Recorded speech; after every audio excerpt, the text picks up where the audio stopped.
So I was predicted to fail. They underestimated me, got me rattled up, fired up a little bit. You're an independent mortgage and protection broker. Well, you launched in 2020. I just one day decided to pick it up, just went through it, and it just all made perfect sense. I was very keen to be a broker. I could not wait. Because when I saw him in action, I loved it. And I still love it to today. For someone looking to buy their home, they'll just probably walk into Santander, TSB, just a high street bank. I find that nuts. We're here now, 2025, 13 brokers. Now you are successful in property. What's the best bit of advice you've ever received? You need to be adaptive. Things change quick, with prices going up, with the government bringing out new legislations, being able to be adaptive and proactive. It's not survival of the fittest, it's the survival of the most adaptable. I think that was the best piece of advice. Kiss. Excuse me?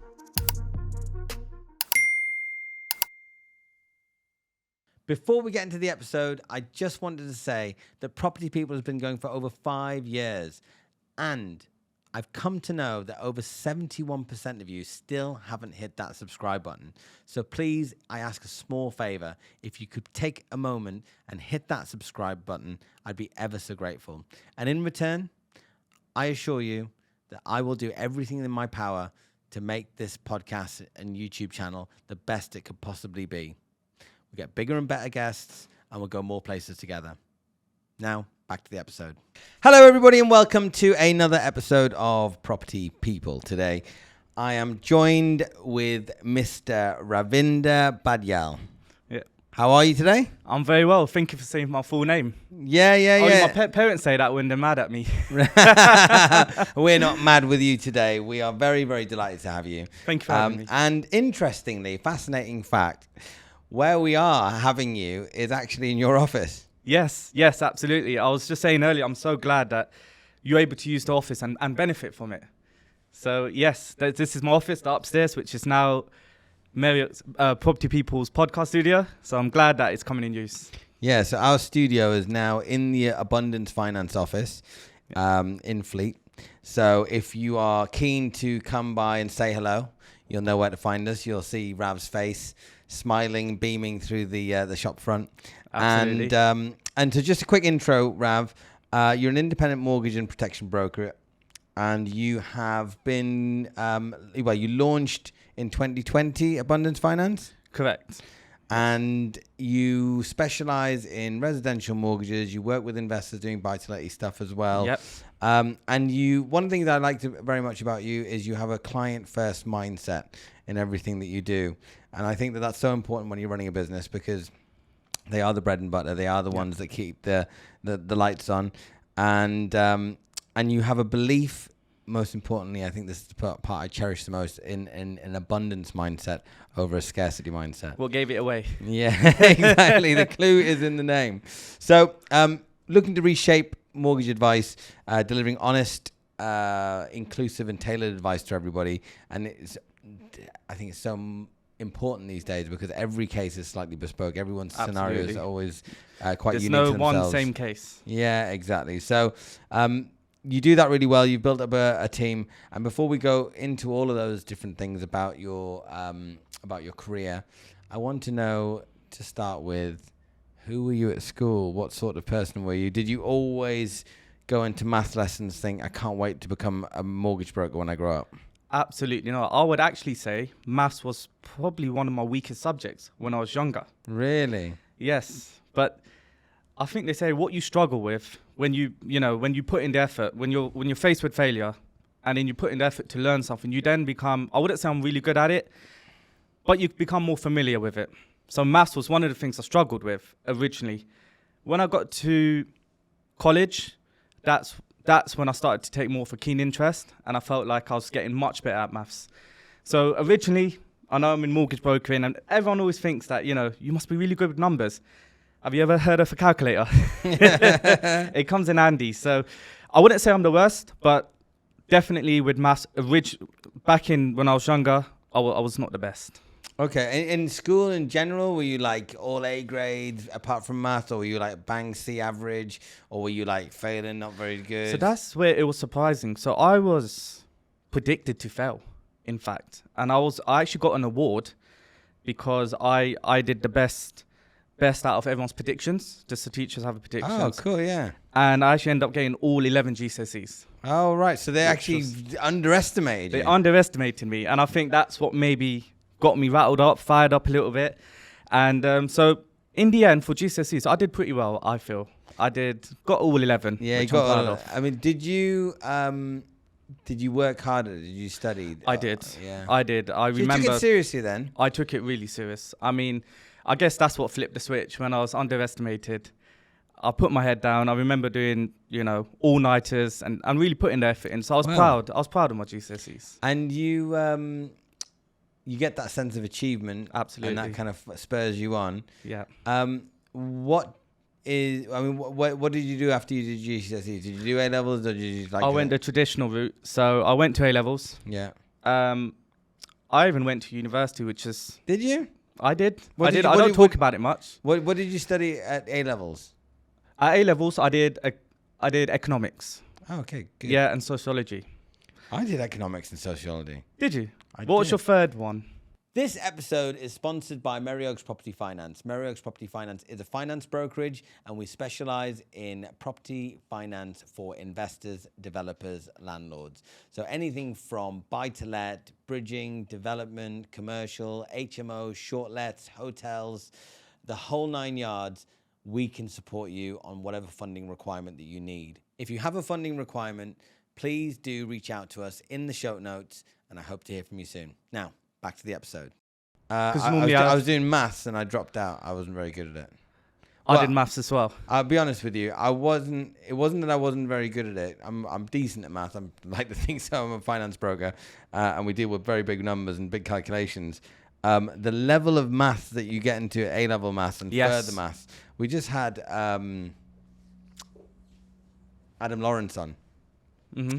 And he did maths and further maths and economics and politics and philosophy and stuff. I mean, he's a super smart.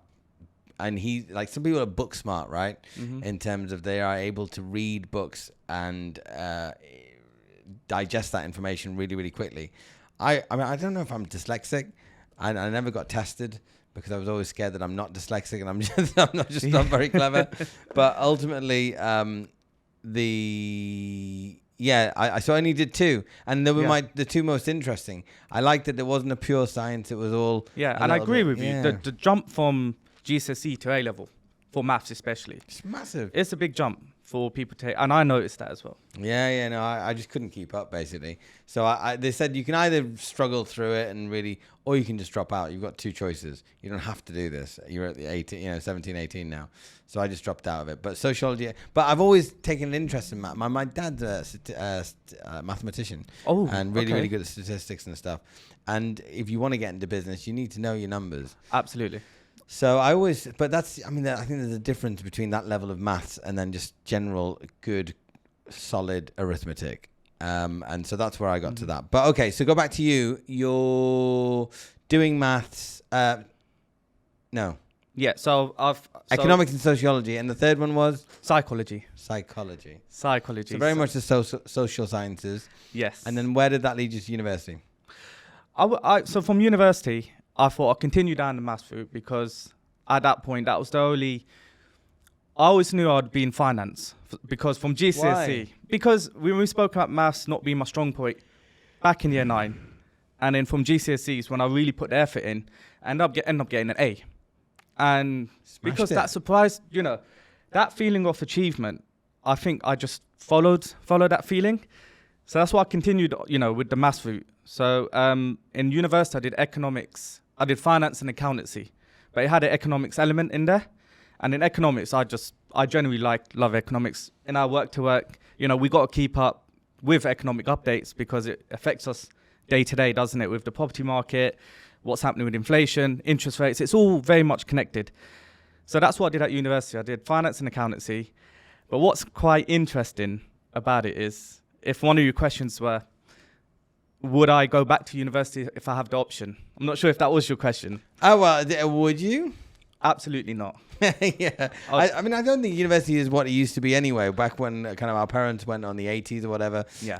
Only a few people would trickle through. And if you can get that qualification, I think more so a master's might give you that little bit of an edge over anybody else and get you a better corporate job potentially. But especially to do business or art or drama, I'm not a big fan of university. Not in this day and age. And I feel with the fees now. So I was on the last year when the fees were £3,000. After me, it tripled. So I got very lucky. Shoot. I think one of your guests was saying something earlier today that he was there with no fees. Exactly. So I was the last fees before it tripled.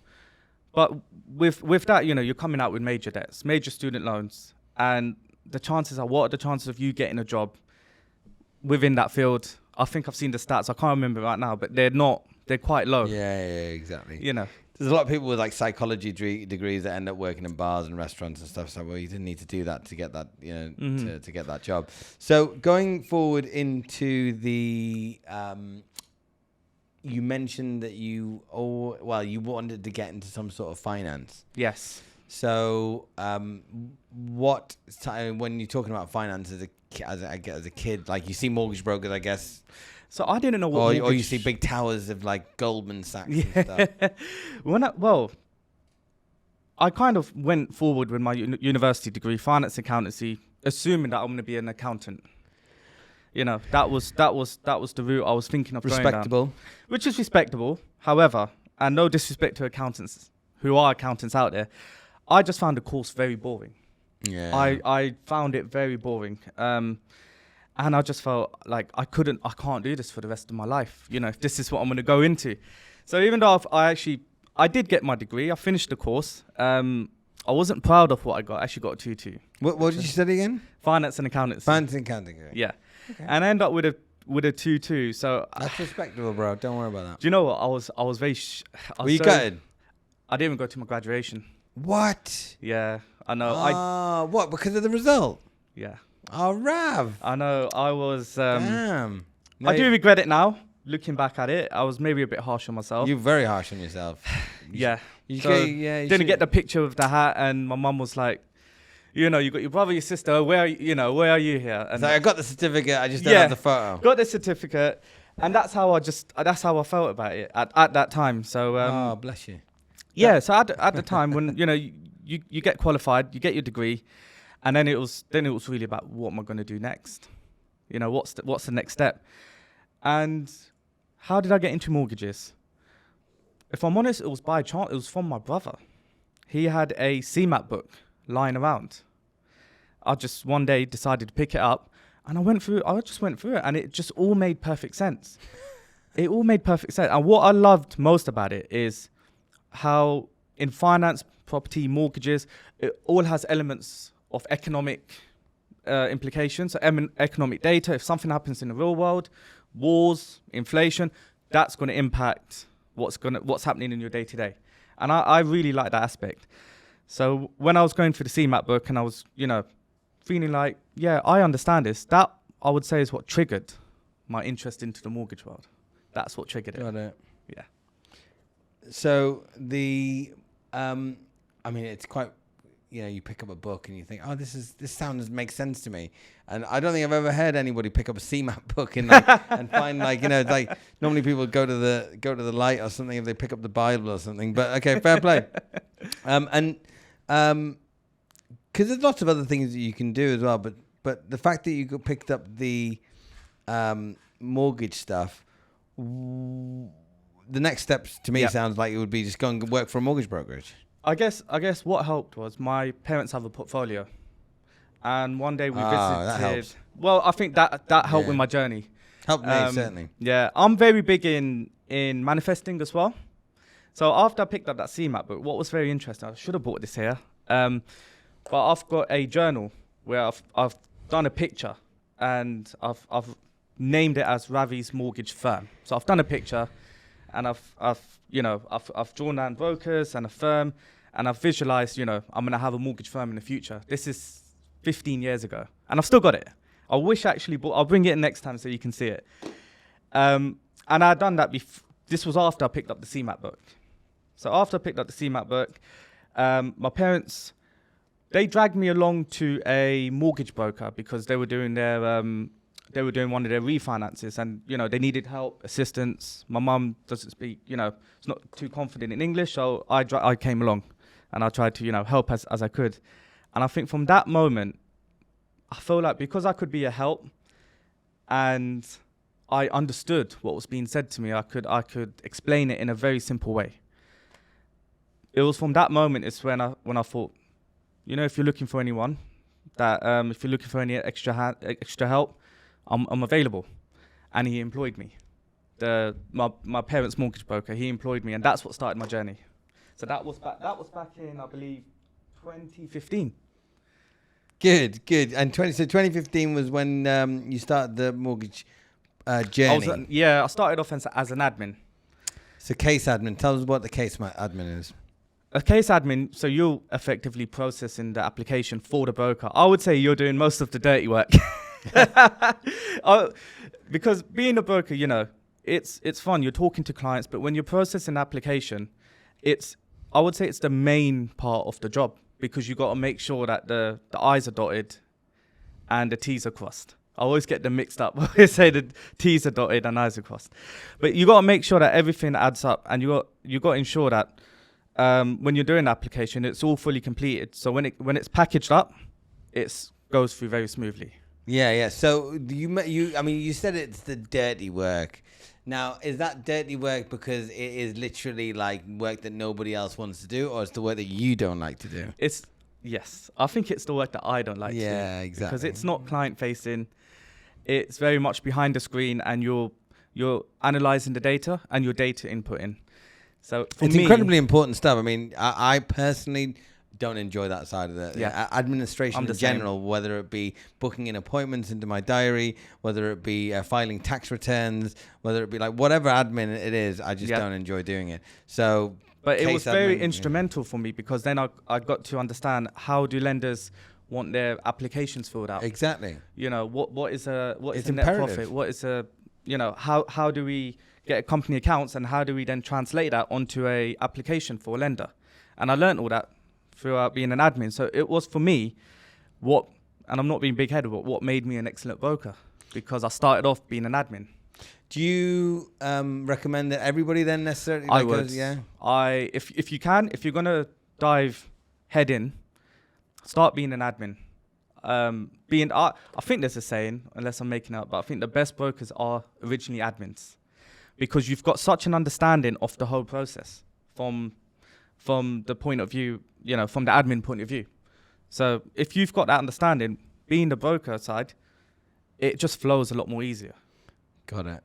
I happen to agree as well. I think there's no hard and fast rule about that, but certainly it's probably preferential that you've worked your way. You've been able to see what the case should look like. You've been able to fill out all the forms. You know how all the lender portals work. Yep. So that way, that once you start to employ another, once you become the broker and you employ another case manager, you can coach them through it. Absolutely. You know how long things should take. You know how things should be structured, how things should be said, and so it is. And it is a good step into the market. So, so who were you working for as a case admin? Was it a big corporate company? It was a really small brokerage. Yeah. I think it was 4 of us. Okay.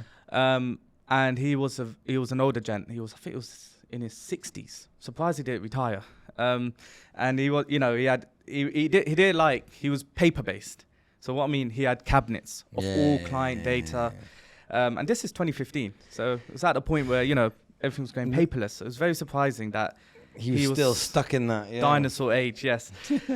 But he taught me a lot. He taught me a lot about the industry, and I feel like what I learned from there, I still use to today. Good, yeah. I mean, I was at an event last night, and they were saying, what can I do to go to the next level? And some people pay for very expensive courses. Some people go on YouTube and just kind of get all the free stuff and learn and watch stuff, but it's not very practical. It's all very desk-based learning. I always think the best way to do it is just go and work for somebody. Absolutely. Yeah. I think a lot of people think once they've got their Cemap, which is the qualification brokers need to do regulated business, they're brokers. They're competent and they're ready to go. I think that couldn't be further from the truth. I think nothing beats the practical, actually having that experience in a firm, which I was lucky to experience. And so this firm, it's 4 of you, and you're doing the case admin. Based on the comment that you made about it being dirty work, I imagine that you got bored of it quite quickly, but you still had the appetite for the industry and you could see where it was going, and you wanted to maybe be on the broker side and be giving the advice, right? I was very keen to be a broker. Yeah. I could not wait. Because when I saw him in action, I loved it, and I still love it to today, which is 6 years after, still love it. It's a unique job. And I think we was talking yesterday about it may not be for everyone, but if you've got the flair and you've got the love for it, you'll stick with it for life. And that's for me personally. I think I would stick with it because I just love doing it. I love being a broker and I love helping brokers. That's what I love to do.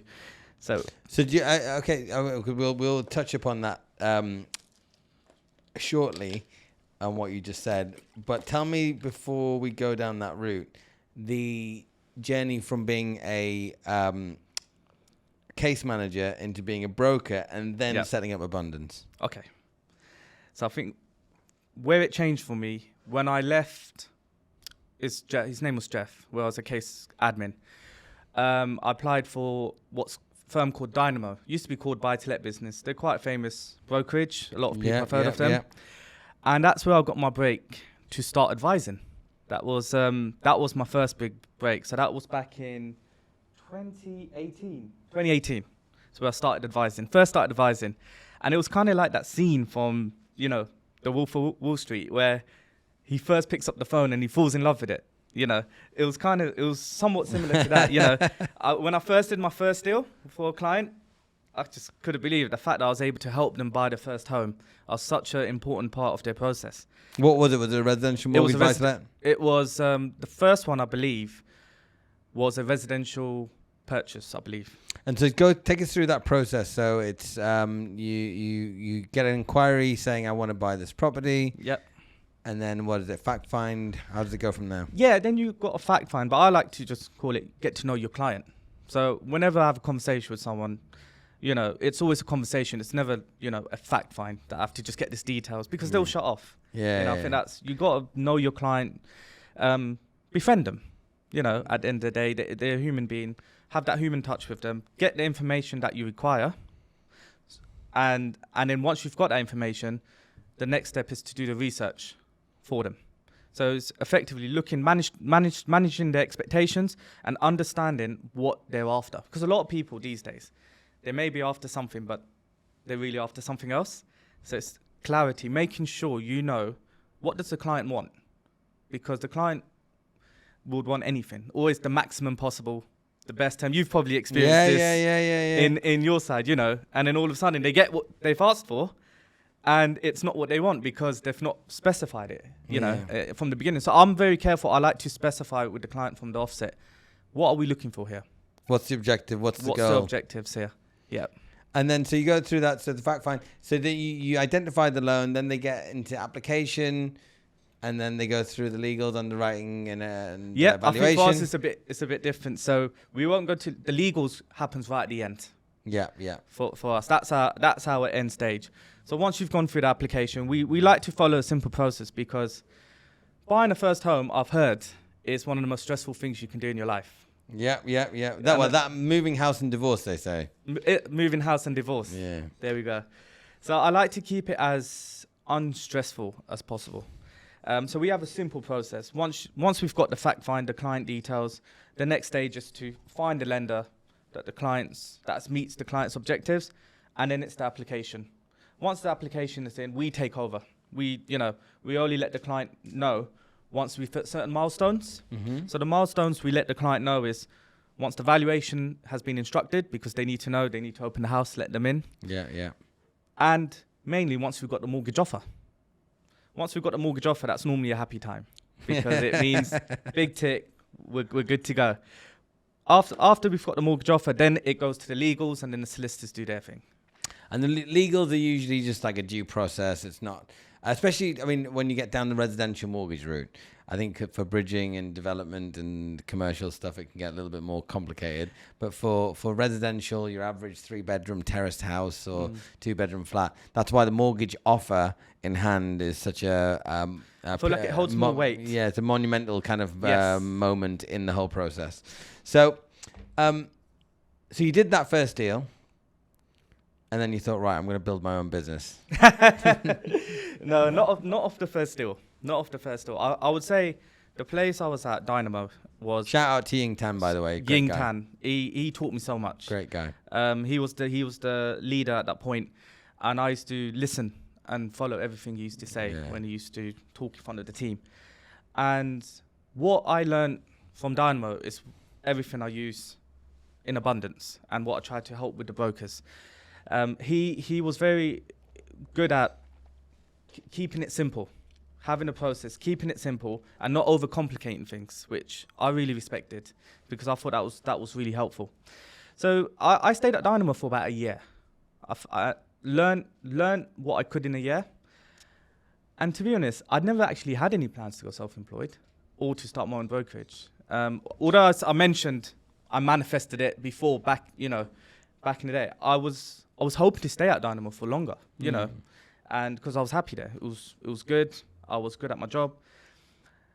And it just so happened that I got a message on LinkedIn from a network to say, here's an opportunity for you to, go self-employed, make the jump.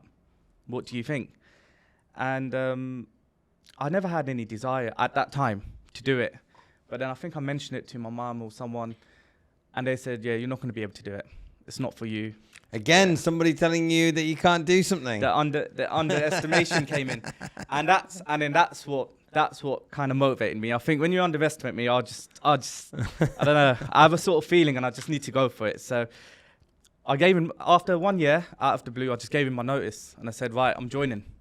But at the time, I never had any idea of how do you go from employed to self-employed. Yeah. It's a massive jump. You're losing your basic salary. You're not getting a basic salary. You can't take any clients with you. So you're literally starting from scratch with nothing. And what made it harder for me at the time was, I didn't have many savings. I actually moved out of home. So I was, living out. I had no savings. I had to just go to luckily, I got a bank loan for £10,000. Wow, ballsy. That's what I did. So once I gave in my notice and I set off on my own, have no money. So I went to the bank and I said, look, can you give me a loan for £10,000? Luckily back then it was much easier to get a loan. They didn't really ask any questions. Here you go, it's in your account. I was very fortunate. And I do feel like things work in your favor once you've set an intention and a direction to go. So I got my £10,000 loan and I set off to become a self-employed broker and, set up. We had an office in Bracknell and that's where I started. However, from that experience, it's what's led me to abundance. Because it wasn't called abundance from the outset, right? What was it called? It was called Your Keys and Protection. Yeah. So we were effectively what you are now, an AR of a network. Right. And at that time, I really could have done with some support because, like I said, you're not getting a salary. I also moved out of home, so I never had any, I'm paying for rent and living expenses. And if you remember during that time we had, which we'll probably come on to later, there was lockdown, which really didn't help the situation. Yeah. But at the time, I really felt I could use the support of my network, and that's where I felt massively let down because it's hard enough from jumping from employed to self-employed, whole different world. But not having the support of your network just made it 10 times harder. And there's a lot of networks. I hear mortgage brokers complain about networks a lot. Some of them say nice things, of course, but they do. They don't have the best reputation. A lot of the networks, or at least it's probably a little bit like lenders. If you ask, 100 people about the network, they'll get some of them say, yeah, they're pretty good, they're all right, they're good, but you get a whole bunch of people saying, oh, they're too slow, they're too big, they don't let you do this, they don't let you do that. And I can imagine, and that's why I made a promise to myself when I was ready to leave the network. So we're kind of jumping here, but when I was ready to leave the network and start my own DA firm, I made a promise to myself that everything I felt with that network restricted me and, not paying out on time and just making my life a living hell. Yeah, not paying out on time. I actually find it completely crazy that you get networks or people that we've got people that we've interviewed. Like, why are you moving from your current brokerage? And they're like, oh, because they don't pay us on time. I'm like, oh God, that's so painful. And it was such a disruption, and I can never imagine doing that for the team I have now. So I made myself a promise that I want to feel like if I was a broker and there was Abundance Network, that I would be really proud and eager and keen to join that network because I know they'll look after me and I'll be happy. And I feel like with the brokers we have in our team who have been with us since day one, so I take that as an achievement because they've stuck with us. I must be doing a good job because everyone seems to be happy. And I want to get your opinion. What do you think? Because you're an AR of Abundance. So what are you, Sam? What's your opinion? We've been ARs formally for 3 months, 4 months, 4 months. Yep. And it's been great. Loved it. Sure? Yeah. Highly recommend it to Are anybody you else. Is your door open to more ARs? Yeah, absolutely. I think at the moment we've got who we need. We've got a good team. But the plan is in the future, we're looking to bring on more ARs so we can support them because that's what I love doing. I love supporting brokers because I've been where they've been part of a network and I was let down massively. And I felt very alone at that time and it was scary. Not to mention at that time, there was lockdown, which just made everything a lot harder. So I've been there and I felt those emotions and I feel like I've got the secret sauce. I've got what it takes to make sure that brokers are happy under the network and we're providing them everything we can. So 100% definitely in the future, we will be looking for more ARs. Good. It's never off the table, is it? And everything just has to grow properly because it is all governed by the FCA. Yes. So we need to make sure that whatever we do, whether we're doing this, whether we're doing something else, it's all done correctly so that we're on the right side of compliance. It's about finding that balance of compliance and freedom because you want to protect the broker. You want to protect the client, most importantly. Yeah, absolutely. But also, you don't want to overdo it and restrict the broker because you've got to find that freedom. And I think that's because I am a broker and I can understand it from the FCA point of view, as well as the broker's point of view. I found that sweet spot where we can provide that. So that's something I feel I was missing. I like probably not everybody's like that, but from my point of view, exactly, and it goes back to how we started saying that we have a client first mindset. We absolutely want to protect the borrower, the client at every step of the way because their happiness, their success, then leads to repeat business, to referrals. I was just going to say, what's your biggest business income? What's your biggest marketing tool that brings in the most business? Is it marketing? Is it word of mouth? It's a good question. I do a little bit of everything, to be honest. So because the way I look at it is you've got online and offline. So you got basically posting on social media, and then like last night I was at a Central London property networking event till 1:30 in the morning. I got home at 1:30. The event finished at 11. Oh, well, actually, the event went on to midnight, but I left at 11. But by the time I get home from going from London down to the south coast, and from 2017, 2018, I was telling Todd this morning, I would go to 2-3 networking events every single week. Wow. And I would build up my network. And I didn't have a product to sell then. I was building my portfolio. But I just wanted to go and network, and I wanted to meet people, and I wanted which is where we originally met. When you think about it, it was Ealing Property. We did. Yes, that's where we actually met. So when you did call, I had your number. I was like, well, have I got your number saved? I think it was 4 years after. And that was it. So I was living on East London, so I was going all the way to Ealing. I would literally travel. I'd go to PIN events or PPN events in Blackpool, in the northeast. Okay. I'd literally travel the length and breadth of the country. For me to put a finger on it and say it's this, that, or the other is difficult. So you don't have one leading factor, because the reason I ask is for me, it's word of mouth. It's my biggest I see. amount of business that I get is word of mouth. So it's That's the best.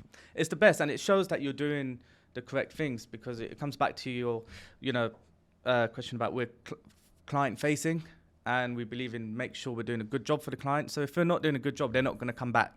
Not only are they not going to come back, they're not going to refer you on. And for me, that's been a massive help for the business, because it's literally free marketing, but it's the best marketing. I agree with that. And, happy client referrals, they're always going to recommend you. And I think actually that does work really well, in particular for residential home mortgages, because there's so many of them out there compared to where I think Merrick started, which is a investor developer focused type brokerage, and everyone's quite friendly in general, but there is a little bit of competition between each other. Whereas a home mortgage is like, hey, I know a great guy. He's it's non-competitive. And the thing is, why it helps so much being referred on. Is for someone looking to buy their home, they'll just probably walk into Santander, TSB, just a high street bank. They don't know that. I find that nuts, and I've found that more and more and more that people come to us. Yeah, I bank with Barclays, and they've just offered me this, and I think I'm going to go with it. It's like, well, like, what about Nottinghamshire Building Society? They're definitely missing out on the best possible deal that they have, because that's the benefit that we have. We can do the sourcing for you. I say it as we do the shopping for you. If you're buying a loaf of bread, why always go to Tesco when the same loaf of bread, it's much cheaper at a different store? But you're not going to go to each store. That's why you come to us. We do the legwork for you. We do the legwork for you. And we do it compliantly as well, which is always the most important thing when you do, especially doing residential mortgages. So then you decide, okay, I'm going to do this thing on my own. The name Abundance, what does that name mean to you, and why did you change it from what it was, Keys and Protection, to I'll start with what that name meant for me. It really reflects my beliefs. Yeah. I keep this to myself, but I'm really big in manifesting, and I do genuinely believe there's an abundance of things out there for us. There's an abundance of clients, there's an abundance of money, and definitely opportunities. And I think the best example, I'll give you an example, this office that I have. For a long time, a lot of people were saying, you don't need an office for the type of business you do, because it's service-based, but it's online. People don't need to actually come in to the office and meet you. However, I always knew that if I'm going to be able to help brokers, because going back to when I was part of a network and needed that support, if a network provided an office for me as a broker, I would really appreciate that. You're providing a space that I can then build my team, have a huddle that I can, bond with my team, and just work here, do professional work. So having an office, that's why I have an abundant mindset, because I knew eventually this will come in handy, which it has done. And I'm looking to also grow the team and bring brokers on. But having the office was a prime example in terms of abundance. And in terms of, and so these are kind of what I come to know you, because I've come to know you certainly. We've been working together just shy of a year, actually, in the grand scheme, but we've become formally ARs in the last 3-4 months. You wear your heart on your sleeve, and you really bring those personal values from your personal life into the business. These things like the mindset of abundance. I feel like communication is very underrated, especially in this industry. So I try my best, and you'll probably let me know if not, but I try my best to communicate as soon as possible. If someone's calling me, don't wait, email them back. I answer the phone, I come back straight away, because I would say that's the number one thing when you have a network and you need their support. You need someone to pick up the phone and be on the other. You need to have that confidence that if you call this person, they're going to be available for you. And that's one of the things that I like to pride myself on. So the deals that you do, would it be fair to say you do a majority of residential mortgages at the moment? So on those types of cases, can you give me an example of where your advice made a real impact? Good question. I feel the self-employed area is really scrutinized and suffer. So I'm trying to think of a case. So with self-employed, there's always issues with the amount of income they can show. Everyone wants to always save on tax. So therefore, they don't have the income to evidence to borrow. If you want to borrow £500,000, but your tax returns say 12,500. Because they keep all their profits in the company. They don't. Exactly. Yeah, so which is fair. Which makes sense. And in that situation, it's going to be a real struggle to go to the high street and try get a mortgage, because you're not evidencing the right income. In that situation, you can become creative and search for lenders who are happy to accept retained profits, for example, and to actually delve into the company accounts and see, okay, in fact, there is money here, and it's a successful business, it's sustainable, and therefore your risk profile goes down. So there was a situation where I had a self-employed client. They tried to go, a lot of places. They were also above 50 years old, which can be seen as a risk factor because of the age, And I managed to find them a mortgage for over £500,000.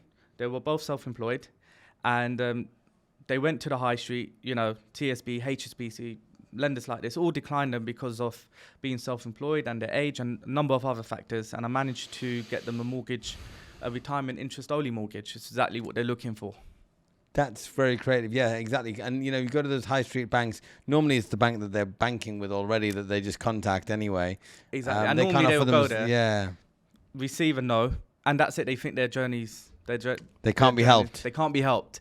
And they'll continue renting or, not go down the route of buying a house.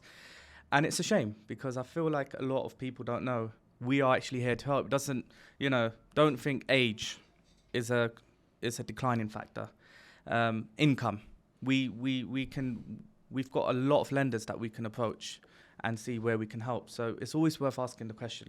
And so as part of that lender you can approach, I kind of know the answer to this, but it'd be good for you to shed a bit of light onto it. In terms of how do you go about sourcing the best lenders? What's the process? So I think first and foremost, all clients are very interested in rates. So we'll start there. We'll start with the rates, your monthly payments, and what your budget is. Yeah. But before we get into that, and this goes back to knowing what your objectives are, it's what are you looking to do?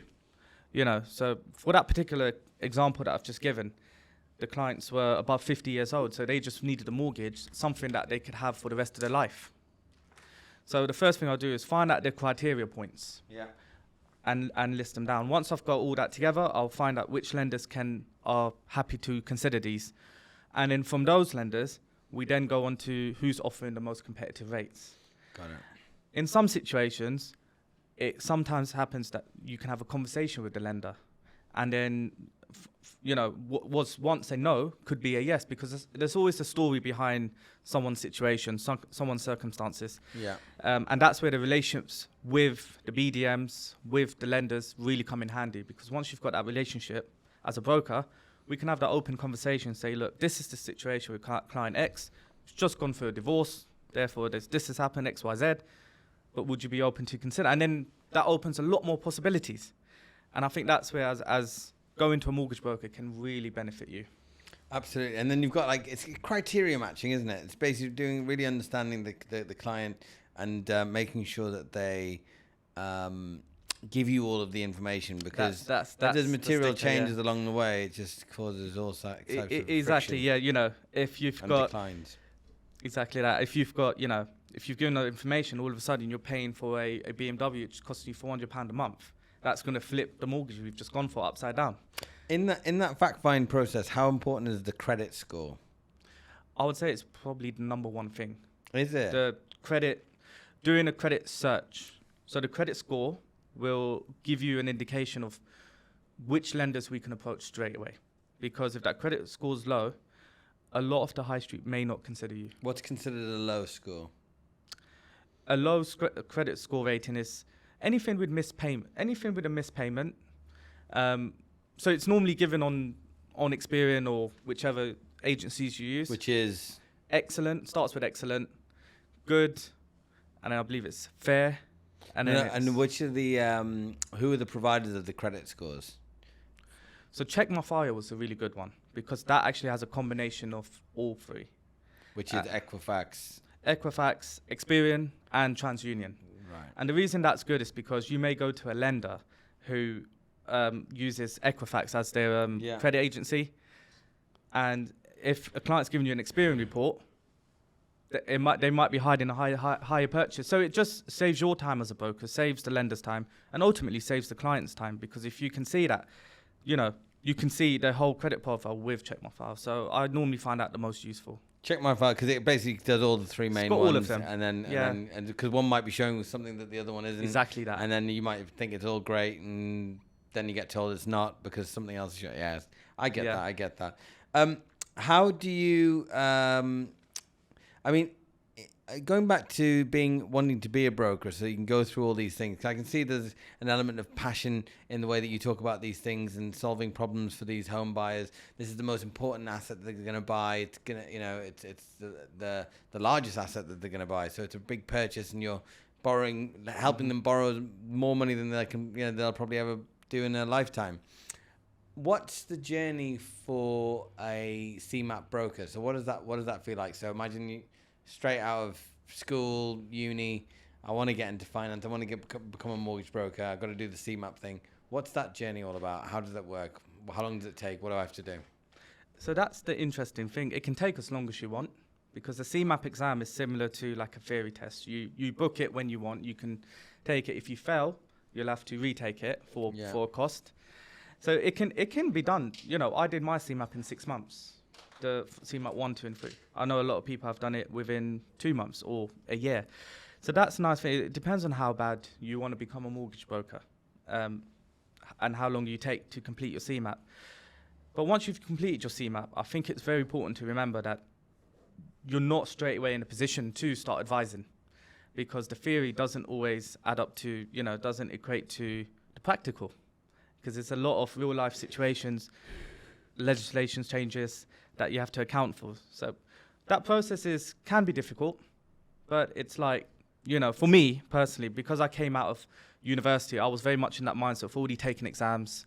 I've been doing it since that point, from school to college to uni. So for me, it was quite seamless.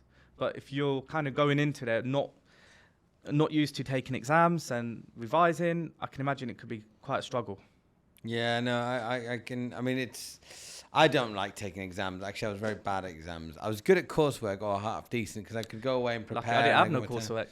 Maybe I would have got a 2-1 if I was able to do coursework. Yeah, well, and because I just found them really, like, I used to dread the exam, and the pressure would build up to that day, and I just didn't have a strategy. I just wasn't very good at them. So the affordability checks that we have to do as brokers. Yeah.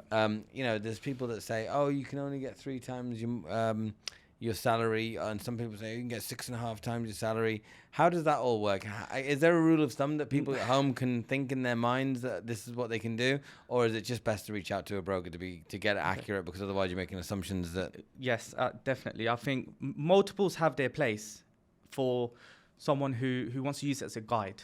However, I wouldn't put too much weight on the income multiples, because it really comes down to a number of factors. If you're a first-time buyer, if you're self-employed, and that can range from, like you mentioned, 3 times multiple to 6 times multiple. However, this is where a broker would really come in, because you may think, okay, I'm earning 100 grand. I've heard that I can get 5 times multiple, 500 grand, that should be a done deal. Absolutely not, because when you go through the motions and then you consider all the factors for that individual client, and everyone always has, there's so many different factors to consider when doing a mortgage. And if you're buying a flat, for example, all of a sudden, you can't get the 5-time multiples that you're looking for. So it's very important to talk to a broker, because we run through the affordability. We have software that we can run through all the lenders' affordability, and that's the beautiful thing, because each lender looks at it differently. One lender who may be able to lend you 100 grand, where there's another that can lend you 300 grand. And there's reasons for that, because they will have different criteria points, and they look at the client individually. And that's where, as a broker, we come in and we find out, what's your objective? What are you looking to? Are you looking to borrow this amount, or are you looking for the cheapest rate? And once we've understood that, then we can approach the lender and run the affordability. That's really important. And what factors are taken into consideration in affordability? Because you get some people that are making decent money, but then they might have loads of costs. Yep. So how does that all work? If we use self-employed, for example, you can have someone who's got turnover for $1 million, but if their costs are 900,000, then their income's 100,000, not $1 million. Yeah. So you got to take that into account from the lender's perspective. They're going to take what's your net income. From an employed point of view, you could be both earning very well, which is good, because the higher you earn, the more the lenders look at it favorably. However, they also look at your debt to income ratio. So sometimes I tend to see those clients who are earning very well, but their debt's really high. And therefore, because of that high debt, they've struggled to get a mortgage, because the lender's looking at their risk profile as a whole. It's not just the income you earn. They look at you on a holistic point of view, and they say, right, okay, you're earning good money. However, you've got all this debt. What's the chances if you go for a 2-year fix, within 2 years, this debt will be paid off? It's probably unlikely. So it just increases the risk for the lender, if they see you as, you've got a lot of debt, more than maybe what you're earning, that's a big no.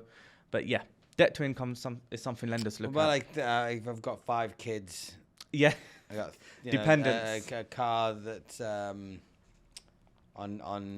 finance. Do they take into consideration just a basic addition subtraction of? They will take in consideration of those expenses. So a kid, unfortunately, is an expense. I've not met a little baby who gives money. So you always got to put them down as a dependent on the application. And they do tend to bring the affordability down. However, that's something that needs to be considered. So when buying a home, maybe if you haven't had kids, forward planning. If you can wait, maybe buy the home first and then plan to have kids, because that really does make a big difference in your home buying process. And it can really help with your affordability if you need to borrow that extra 100 grand, 200 grand, whatever it is. Delaying some things, delaying that car purchase, that hire purchase can really help with your first property purchase. And we've touched upon the benefit of going through a broker. And, interestingly, I have had a number of lenders on, and I've almost stopped asking it because I was like, is it better to go through a broker or is it better to go direct to a lender? And actually, the answer, I think they say it nicely because they know I'm a broker, and if I said something different, they'd be like, hang about. But the truth is, I think it's hard to argue to go directly to the lender. Especially because of the points that we made earlier, that they might give you a rejection, and then you think, oh, there's no other hope for you. But when we do go to a lender as well, as brokers, we've got people that we speak to, BDMs, underwriters. How often do you get to speak directly to an underwriter? Most of the time. So I think it comes down to relationships. Yeah. Because I've been doing this for 6 years now. And within that time, it's a personal industry. You make friends with people. You meet them at networking events. I'm very similar to you. I did a lot of networking as well.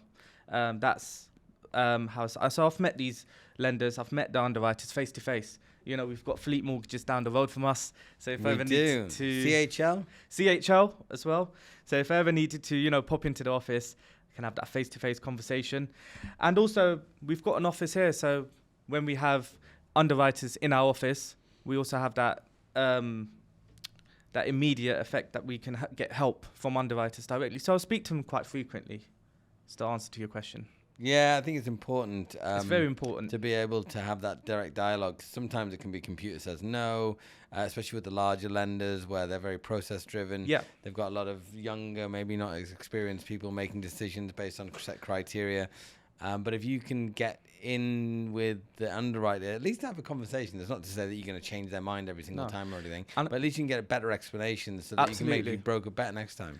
And and if you can understand the reasoning behind their decision, I think that's very important, because once you understand the reasoning why a lender can do this or can't do this from the underwriter's perspective, you as a broker then start to understand what their risk appetite is, what would they allow and what would they not allow, and then that allows you to better help the client. So that I feel is very important when you're being a broker and you're helping clients get mortgages. And so, as part of the whole mortgage world, it kind of almost goes hand in hand with protection or insurance. Protection sounds like some sort of maybe gangster mafia, like heavies that, you're not obviously arranging any of that kind of stuff. No. But what is tell us what that is exactly and why it's so important. So I think protection at the moment is overlooked by clients. They see it as it's another thing that they don't want. However, it's probably one of the most important things you can get with a mortgage. It's 100% recommended, and the reason it's needed is, look, when you get a mortgage, it's effectively going to be your biggest expense that you ever have in your life, your biggest liability, unless you're buying boats and yachts or whatever. I'm pleased you said it's biggest liability, because actually it goes in the asset column from your accounting days and on the balance sheet, But it is a Do you liability. believe it's an asset or liability, a mortgage? I believe it's the mortgage is a liability, Yeah. but the property is an asset. Yeah, that's But very I think that the overall purchasing of your own home is a liability, personally, And I because agree. it takes money out of your pocket every month. Exactly. It's not generating an income. Yeah. And Unless it goes up in value, but that's not guaranteed, and that's why I think that's why they Yes. put it in the asset column. But anyway, I semantics. think Robert Kiyosaki mentioned Very much so. I read that it's book an many asset. times. So I read that, but that was another reason. Shout why. out to Rich Dad Poor Dad. Yeah, 100%. So with protection, the reason it's so important is because effectively a mortgage is a liability. It's going to be one of your biggest liabilities, probably that you have for the rest of your life. Therefore, if it's not protected, what happens if the unthinkable happens? You know, and I know a lot of people don't want to think about what happens if I can't work anymore. The income stops. I lose my job. So during COVID was probably a good example because a lot of people, I believe, got made redundant. And yes, there was payment holidays, and yes, there was measures in place. But once all that went, there's still a mortgage to pay. And without a job, you know, you're in a very sticky situation. This is where protection comes in. It gives you that peace of mind, and it gives you that protection for not only just yourself, your family. You know, if you've got young kids, a wife, they're also being protected by a protection policy with a mortgage. So protection is definitely overlooked, and it's very important to get whenever you get a mortgage. You know, there was I went to one of these things that was set up by a network, and they had their insurance provider there. And he said, because some people think, oh, what, you know, these insurance, they're companies, they never pay out. And he said something that was interesting. He said, we pay out 100% of all of the legitimate claims. Legitimate. That's a very good marketing thing to do, isn't it? Yeah, and it sounds very fair. So, in terms of the advice to people taking out the protection, they get a policy, right? Yeah. It's important to read the policy to make sure that you understand fully where Well, where yeah, you're covered. and that's what we do as brokers. We explain it to you. So we make sure we're getting the correct information from you. You know, if you're a smoker, if you've had any family history diseases, it's important that we get that information so we can provide that information to the providers. So if it ever does come down to an instance where you need to claim, there should be no reason why they would not pay you out, because we do that for you. We take the information, we go through the fact find, we ensure that everything's done correctly. Yeah, and I, you know, if you asked me when I was 20 years old whether I wanted protection or insurance and everything, I'd be like, It's not nah, sexy, is it? It's No one not likes sexy, to nor is think it about it. necessary. It's like, man, I've got nothing to lose anyway. But as you get into your 30s, and you get into your 40s, or if you've done really well in your 20s as well, and you've got all of that, and you've built a family, I hadn't, but certainly is in terms. Wait, then let me just start that. Thanks. To my mortgage protection. Certainly, as you hit your, certainly as you get into your 40s, as I am now, I'm 42. I think about these things more and more often. Well, everyone thinks about building their wealth, but what about protecting your legacy? What you've built? What are you building for? You know, actually, that's a good question for you, because I understand you've got a portfolio.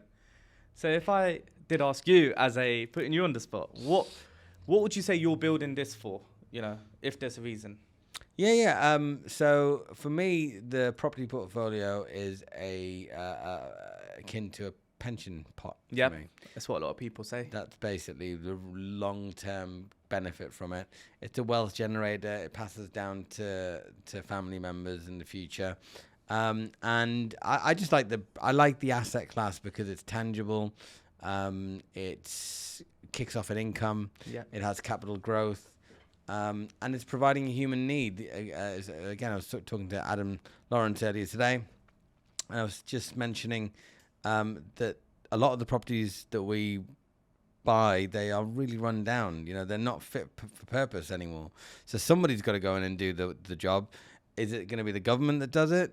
Typically, the government, every time they do something, they spend more money than they should do, and they don't do a very good job of it at that. Whereas in the private sector, we are incentivized to do a really good job, create a really good product, and keep the cost down to a bare minimum, so we can have that profit. That's really important, because the reason I ask, and I can't go into too much detail because I'm not a tax specialist, but even for people who have buy-to-let portfolios or rental properties, if it's not protected by a policy, and you've got your children who you would like to inherit it one day, where a lot of people that's their main goal, then having it in a protection policy in a trust does provide a lot of tax benefits from inheritance tax. So it's also another angle to consider, because property is, it's, you know what, we were talking about assets and liabilities, and Robert Kiyosaki and Rich Dad Poor Dad.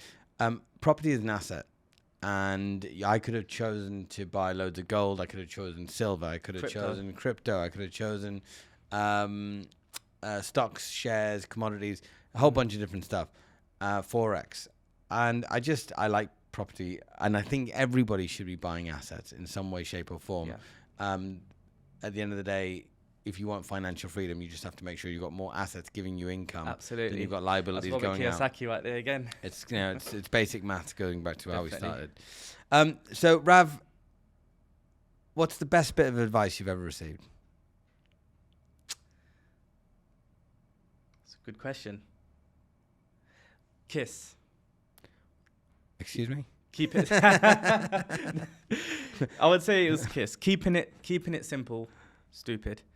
I think that was the best piece of advice. If you can keep things simple and explain it to people, that's what I like to pride myself. If something's complicated, because I'm a very simple guy, I like to explain things as simple and as easy as possible. So if I can keep things simple and communicate that to a client or to a broker, I think that for me was one of the best pieces of advice I received. They say simplicity is the ultimate sophistication. And absolutely, I couldn't agree more. That is a really, really good acronym. And what is the worst bit of advice you've ever received?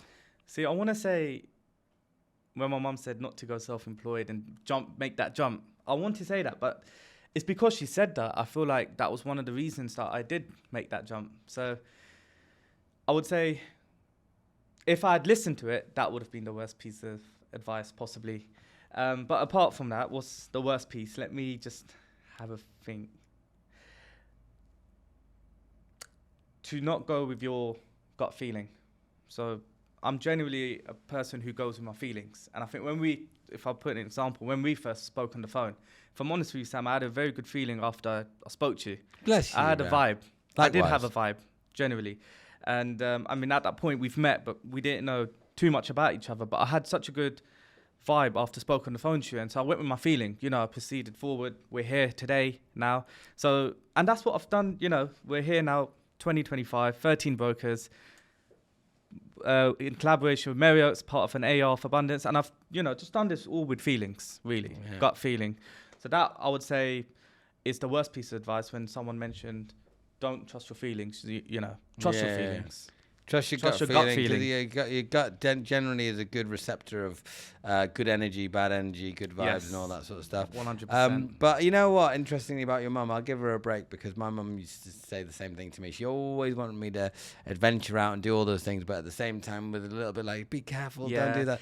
Like, why do you get a job? Yeah, exactly. A good job is always like security and stuff. And I think all of that's true. It's not that it's not true, but for some people, they need the risk, they need the rush, they need to feel a little bit more in control of their destiny, and they feel that they can help others on their journey and create teams and stuff. So more power to you for trusting your gut.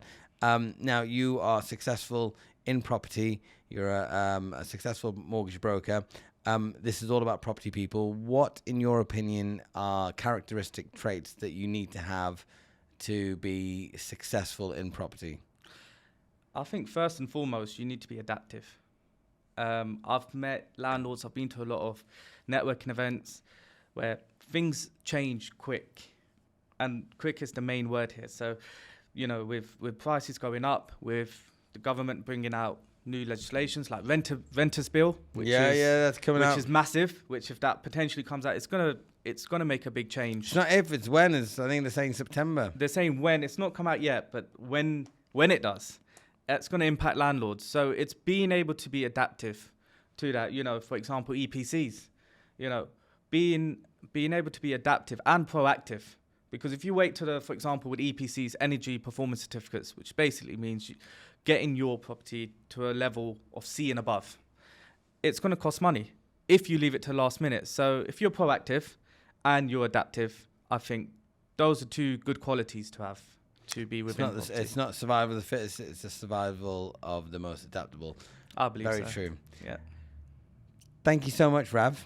Brilliant. I really appreciate the opportunity. It's my first podcast, to be fair. I'm really, And really I've loved grateful for you to spend some time with us. I've seen you in action. I think you are a fantastic mortgage broker, and I'm very pleased to get to work with you.